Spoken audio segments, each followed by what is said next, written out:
The air itself is a blade. It carries the scent of pine, whetstone, and the first, clean promise of a deep freeze. 2 fingers, null against the grey rock. Do not feel its edge. They are born of it, carved from the relentless pressures of this Pleistocene world. They are the clan's eyes, the tenders of its future, and they are looking at the mouth of their past, the cave, for generations beyond counting. This dark cleft in the mountain has been the stone heart of their winter, the one place the wind cannot kill. But today, the entrance is wrong. It is too quiet. The usual drafts that whisper of empty depths are gone, replaced by a stillness that feels like a held breath. Ara, the elder of the two, signals with a flat hand. Wait, Kale, younger, his jaw tight against the cold, freezes mid-step. His knuckles are white around the fire-hardened spear in his hand, a too large formidable moose Terrian craft, yet one that feels like a child's toy in the face of this silence. They wait, they listen. The wind is the only voice, a low moan across the scree slope. Then, another sound, a slow, impossibly deep rhythm from within the darkness. R208HH. FOOHHH. It is the sound of along the sides of a hide sack. The sound of a life so immense it alters the very air around it. A primal seer, older than any tool, coils in Kayla's gut. Hara feels it too, but her face, the mask of scars and calculation, shows nothing. She understands this rhythm. She has heard it before, in the stories of the old ones. A cautionary tale for those who wander too far in the autumn. She gestures again, a complex series of signs. Alone. I do. You watch, before Kale can object. She is gone. A shadow detaching from other shadows. Moving with the preternatural grace that marks the difference between a hunter and the hunted. She creeps to the edge of the cave mouth, the cold granite leaching warmth from her palm. The smell hits her then thick, musky, and heavy with the oily power of a dominant predator. She peers into the gloom. Her eyes, adapted to this half-light, slowly resolve a shape. It is a mountain of dark fur, a breathing hill that fills the entire entrance chamber. The great head, as large as her torso, rests on paws armed with claws like shards of flint. Versus Spemaios. At the last, cave bear, they collapse a titan among the teeming prehistoric animals of this epoch, and it has chosen their home for its long sleep. Survival, for these early humans, has always been a matter of negotiation with the brutal world. But there is no negotiating with this. Its presence is an absolute. Ara backs away, each step a careful negotiation with fate. She knows her clan's finely honed survival skills are built for hunting mammoths, not for waking gods from their slumber. She rejoins Kale, her expression confirming his deepest fears. They turn their backs on their inheritance and begin the swift, silent journey back to the clan. The first snowflake of the long winter lands on Ayara's cheek and melts like a tear. They return to the clan not with food, but with a verdict. The others, huddled under a meager rock shelf that does little to blunt the wind's teeth, see it in their faces. The hope that had warmed them for 2 days of waiting gutters and dies. There is no murmuring, no outcry. In this world, disaster is not a shock. It is a constant, patient predator. The matriarch, Aru, stands before them, the falling snow catching in her hair. She does not need elaborate language. The shared terror of the coming cold is their grammar, the instinct for survival their lexicon. This is a scene that has played out countless times in the long, unwritten saga of hominid history, a moment where the fate of a genetic line hangs on the fulcrum of a single decision.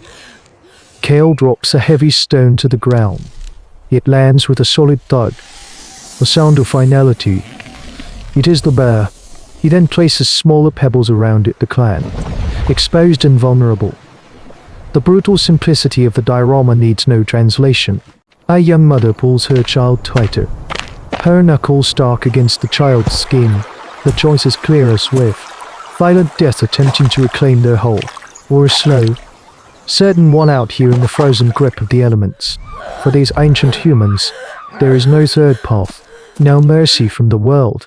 Ara lets the silence stretch, allowing the cold to press the truth of their situation into their bones. Foresight is not an abstract concept. It is the biting wind on their skin, the gnawing emptiness in their bellies. Then, the planning begins. It is a conspiracy of whispers forged in gesture and shared experience. Ara crouches in the thin layer of snow-dusted dirt. She scratches the shape of the cave entrance, the inner chamber, a map born from generations of memory. This is cognitive mapping in its purest form, an internal world projected onto the external to solve a problem that brute force cannot. She places the bare stone in the entrance chamber. She mimes throwing a spear. It bounces off. She mimes charging. She mimes being crushed. The point is made. Direct conflict is suicide. Kale joins her. He picks up a handful of damp leaves and shoves them into the small, sputtering fire. A plume of acrid smoke billows up, making them cough and turn their heads. His eyes meet Ara's. An idea passes between them. A spark of pure intelligence. Smoke, not to kill, but to annoy, to make the stone heart of the mountain an unlivable space. The plan grows, layer by complex layer, communicated through a dance of imitation and understanding. Ara shows them one team will gather damp moss, green pine boughs, anything that will burn slow and foul.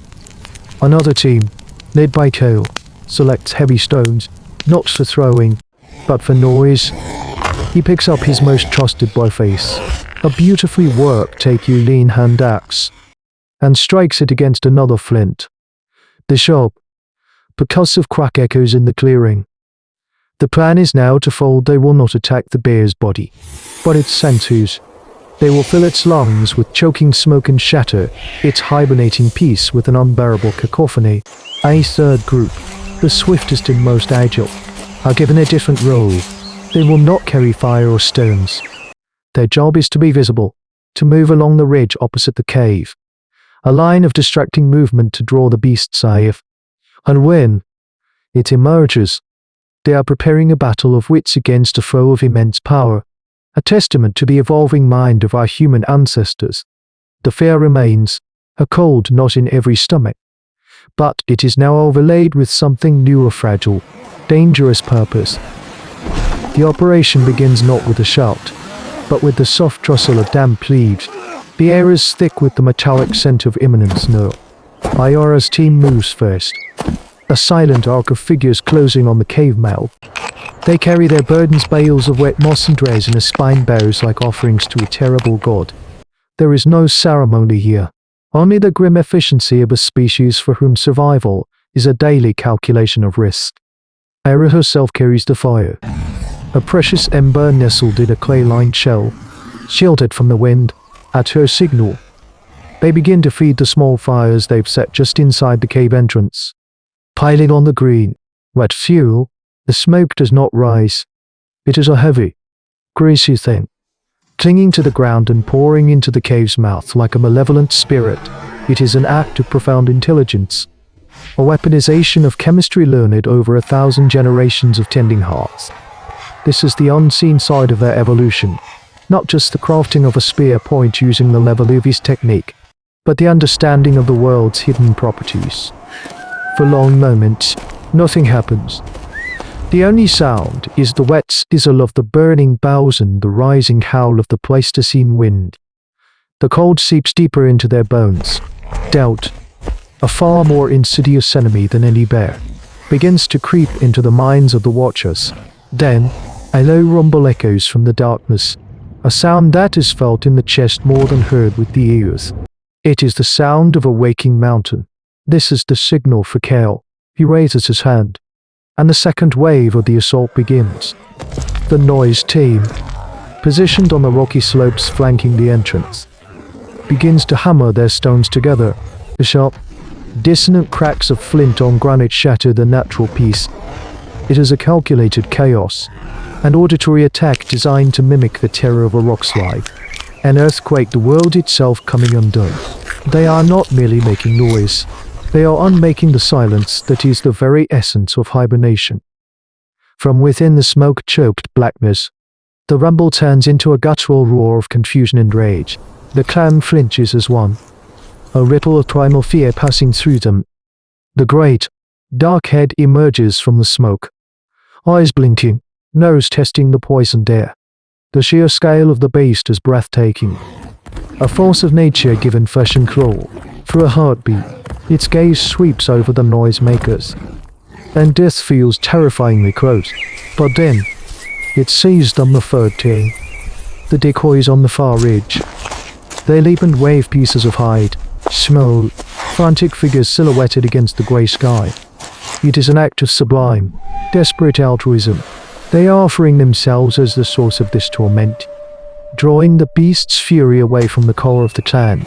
The bear, its senses overwhelmed, its den made foul and loud, makes a choice.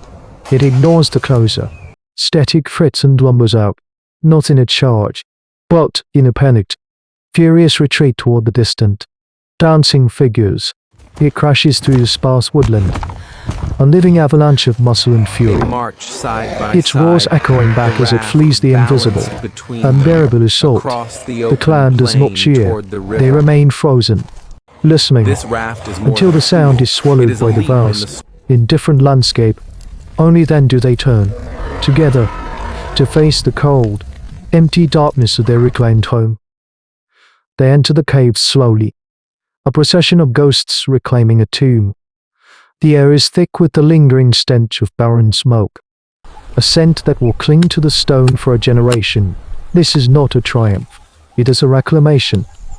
The fire they build in the center of the chamber is small, but its light pushes back in immense darkness. Here, in this single, desperate act, is the seed of everything to come.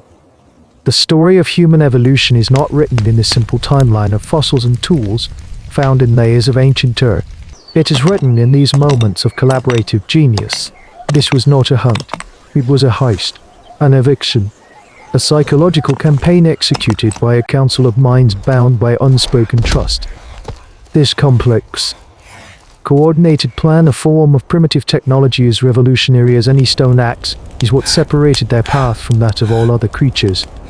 They did not defeat the beast with muscle. They understood it, outthought it, and moved it.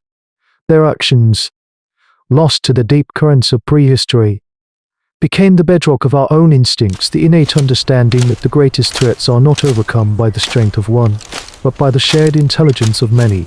In a world of titans, their mind was the sharpest claw, their community the thickest hide, and we, their distant children, are left to wonder when we face the behemoths of our own time. Do we still remember how to conspire?